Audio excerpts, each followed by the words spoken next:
तो first social smile माँ के लिए होती है। तो अब्बाओं को परेशान होने की ज़रूरत नहीं है। टाइम अगर अब्बा ज़्यादा लगाएंगे बच्चे के साथ तो अब्बा को देख के मुस्कुराएगा, तो माँ चूँकि ज़्यादा टाइम लगाती है तो इसलिए माँ को देख के मुस्कुराएगा। माँ अगर जॉब करती है और नानी या दादी ज़्यादा टाइम लगाती हैं तो अब माँ को ही परेशान होने की ज़रूरत नहीं, फिर वो नानी और दादी को, जिसको वो ज़्यादा देखता है, जो उसका केयर गिवर है, उसको देख के वो पहली मरतबा मुस्कुराएगा। अब वो जो थोड़ा सा सर को भी इधर उधर टिल्ट करने लगा है, आवाज़ों का तयन करने लगा है कि माँ मुझे राइट साइड से बुला रही है, माँ मुझे लेफ़्ट साइड से बुला रही है, किस साइड से बुला रही है, तो वो थोड़ा सा आवाज़ों को करके और लोकेट करने की कोशिश भी करने लगा है। हाथ पाँव चलाता है, कुछ थोड़ी सी बैबलिंग या गूंगा शुरू कर दी है उसने अब। तो ये अब हम 2 महीने से आगे बढ़ना शुरू हो गए, तकरीबन हम 2.5-3 महीने के करीब पहुंच गए। तो बाकायदा हमारी गुफ्तगू बेबी हमसे कम्युनिकेट करने लगा है, हमारी आंखों में आंखें डाल के देखता है, मुस्कुराता है। आप उसके सामने गूंगा करें जो माएँ करती हैं तो वो फिर उसका जवाब भी देता है। तो ऐसा लगता है सवाल जवाब हो रहा है कि आपने कोई सवाल किया, उसने जवाब दिया, फिर उसने कोई सवाल किया, आपने जवाब दिया। तो ये बच्चे की फ़र्स्ट कम्युनिकेशन शुरू हो गई है। पेशाब पॉटी का सिलसिला उसी तरह का जारी है, जो उसकी रूटीन है। वो रूटीन से हटेगा तो फिर आपको डॉक्टर को दिखाना है। रूटीन में चल रहा है तो आपको परेशानी की ज़रूरत नहीं है। वेट गेन हो रहा है उसका। 3 महीने तकरीबन हमारे गुजर गए। अब एक सवाल बड़ा आता है, डॉक्टर साहब खाना कब खिलाओ इसे? अभी बमुश्किल 3 महीने का हुआ है और अम्माओं को जो है वो खाना खिलाने की जल्दी, तो जल्दी ना मचाएं इसमें। WHO के मुताबिक 6 महीने और यूरोपियन सोसाइटी के मुताबिक 5 महीने के आसपास। हम चलें दोनों के दरमियान की बात कर लेते हैं। कुछ बच्चों को हम 5 महीने 6 महीने के आसपास खाना खिलाना शुरू कर सकते हैं। हम थोड़ा सा आगे इस पर बात करेंगे। 3 महीने के अंदर मैंने कहा कम्युनिकेशन हो रही है और वो हाथ पाँव चला रहा है। अब उसने अपने हाथों को भी डिस्कवर करना शुरू किया है, अपने हाथों को गौर से आगे आके देखने लगा है। कुछ अंगूठा उंगलियां उसके मुंह में जाने लगी, उसने हाथों को डिस्कवर किया ना, तो अब हर चीज़ को मुंह में डाल के वो टेस्ट भी करता है। सेल्फ सेटिस्फैक्शन, मुंह में डाल के वो अंगूठे को चूसना शुरू कर दिया, उंगलियों को चूसना शुरू कर दिया। तो ये उसका एक नॉर्मल बिहेवियर है। इससे कहीं मतलब नहीं है कि उसके दांत निकल रहे हैं। ये भी एक सवाल आता है कि जो ही उसने जो है वो हाथ को मुंह में डाला, माँ ने कहा डॉक्टर साहब इसके दांत निकल रहे हैं, थल्लियाँ रख रहा है, इसके देखें इसके, और दांत निकल रहे हैं। अच्छा बिलफर्ज अगर निकल भी रहे हैं तो क्या करेंगे? क्या रोका जाएगा उसको? नहीं। क्या उसको कोई दवा देने की ज़रूरत है दांत निकलने के लिए? बिल्कुल नहीं। न्यू बॉर्न बेबी के भी तो दांत होते हैं, जिसको अब डिसिडुअल टीथ कहते हैं।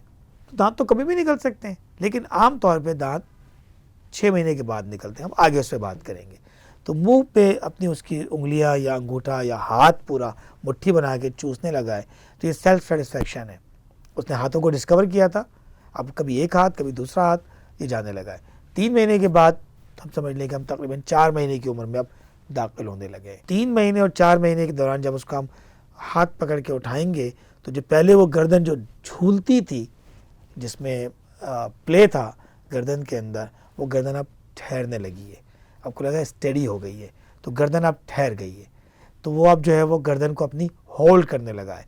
अगर आप उसको जो है वो हल्का सा उठाएंगे, जो डॉक्टर्स आमतौर में हम चेक करते हैं ये 3 महीने के बाद कि इसकी गर्दन ठहरी कि नहीं ठहरी, तो वो हम यही चेक करते हैं गर्दन में अब सख्ती आनी शुरू हुई है। ये वो सख्ती है जो अकड़ कहते हैं हम, तो गर्दन नहीं अकड़ानी है हमें, लेकिन ये वो चीज़ है कि बच्चे की गर्दन जो है वो अब ठहरने लगी। तो हम उसको जो है वो फिर ये समझते हैं कि ये माइलस्टोन है। उसने 2 महीने की उम्र में मुस्कुराया था, 3 महीने की उम्र में उसने गर्दन ठहरा ली है। आगे की बात हम आगे करते हैं। अगर ये 3 महीने की उम्र में नहीं ठहराई है तो हम 10-15 दिन 20 दिन उसको दे सकते हैं कि ये वेरिएशन है। ज़रूरी नहीं है कि 90 डेज़ हो जाएगा तो ये हो जाना चाहिए, ये वेरिएशन है, थोड़ा बहुत उसमें आगे पीछे हो सकता है, ये नॉर्मल रेंज के अंदर है। तो हम ये देखें कि 3 महीने की उम्र में गर्दन ठहर गई है और वो आई टू आई कांटेक्ट करने लगा है, मुस्कुराने लगा है, कुछ बातें करने लगा है, मुंह में हाथ डालने लगा है, जिसका कतई मतलब दांत नहीं है, दांत निकलना नहीं है। आगे बढ़ते हैं, तकरीबन 4 महीने का हो गया, गर्दन ठहर चुकी थी, अब वो करवट लेने लगा है। बड़ा इंपॉर्टेंट टर्निंग पॉइंट है, बेबी टर्न हो रहा है, आपकी ज़िंदगी का टर्निंग पॉइंट भी। अब इस बेबी को बिस्तर पर अकेले नहीं छोड़ा जा सकता। आप कहते हैं कि मैंने 4 तकिए लगा दिए थे इसके गिर्द, तकियों के दरमियान था। सरप्राइज़ तो बेबीज़ का जो है वो सबसे पसंदीदा मशगला है, वो आपको सरप्राइज़ देगा।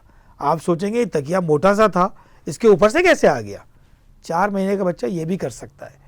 तो 4 महीने के आसपास वाले बच्चे को या तो क्रिब में हो जिसकी वॉल्स ऊंची हो, या फिर कोई बैठा हो उसके साथ जो उसको वॉच कर रहा हो, उसके करीब ही मौजूद हो, ताकि बिस्तर से गिर ना सके। तो 4 महीने की उम्र में तकरीबन बच्चा जो टर्न होना शुरू होता है, 4 से 5 माह की उम्र में। 4 महीने में भी कुछ हो जाते हैं और कुछ 5 महीने में जाके होते हैं। फिर दोबारा बात करूँगा कि वेरिएशंस की बात है। अब आप उसको बिस्तर पे अकेला नहीं छोड़ सकते। मेरी अम्मा कहती हैं कि 3 महीने तक के बच्चे को तो कोई अंधी माँ भी संभाल लेती है, लेकिन 4 महीने के बच्चे में आंखें चाहिए होती है, उसकी हरकत क्या है, क्या करने लगा है। अब आप बिस्तर पे ना छोड़ें उसे, आपको हिफाजत उसकी ज़्यादा ज़रूरत हो गई है। 5 महीने का बच्चा हो गया है वो, अब वो जो टर्न भी होने लगा है, अब उसके सोने जागने के औकात भी कुछ तय हो गए हैं कि अब वो खेलता है, सो जाता है। अब वो बाकायदा ज़िद भी करने लगा है कि मुझे उठा लो। आप उसके पास से गुजरेंगे, क्रिब में पड़ा हुआ है, वो क्रिब में लेटा हुआ है, और वो आपको देख के एकदम रोना शुरू हुआ कि मुझे उठाओ। तो चाहता है कि लोग उसके साथ खेलें, उसको कडल करें, उसको गोद में उठाएं। तो ये चीज़ें 4-5 महीने की उम्र में उसकी हुई हैं, और उसकी मूवमेंट्स जो है बहुत अच्छी हैं। अब वो पीठ से जो है पेट के बल, और पेट के बल से पीठ के बल, ये उसने नया करतब एक सीख लिया है।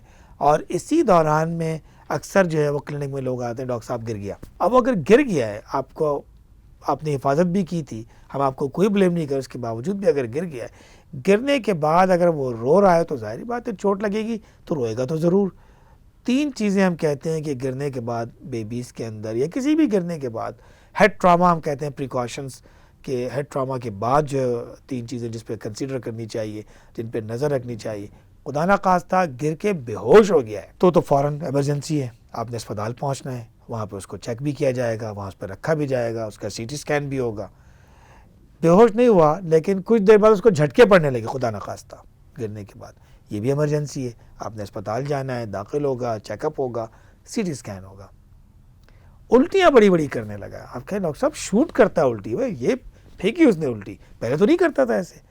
तो इसका मतलब उसके ब्रेन के ऊपर चोट लगी है, कंकशन या कंट्यूजन, खराश आ गई या खून जम गया है, तो ये वो इमरजेंसीज़ हैं। तो हम कहते हैं हेड ट्रामा की या सर की चोट के ऊपर ये तीनों चीज़ें जो है वो न्यू बॉर्न से लेके और किसी अडल्ट तक सबके लिए यकसा हैं। किसी को भी सर पर चोट लगी, अगर ये 3 चीज़ें होंगी, तो हम कहते हैं फर्स्ट 48 आवर्स के अंदर, गिरने के 48 आवर्स के अंदर इन 3 में से कुछ होंगे, दिस एन इमरजेंसी। इस पर neurosurgical opinion, admission, CT scan, बहुत सारी चीज़ें आ जाती हैं। तो बहरहाल इन सबसे बचना है आपने, तो हिफाजत करें। 5 महीने का बच्चा आपका हो चुका है अब, और ये जो है वो पलटने भी लगा है, और अब आप अगला सवाल आएगा कि इसको खिलाएं क्या। तो इंशाल्लाह मिलते हैं अगले प्रोग्राम में, इसमें हम खाने से मुताल्लिक़ थोड़ी तफसीली बात करेंगे। उस वक्त तक के लिए अल्लाह हाफ़िज़।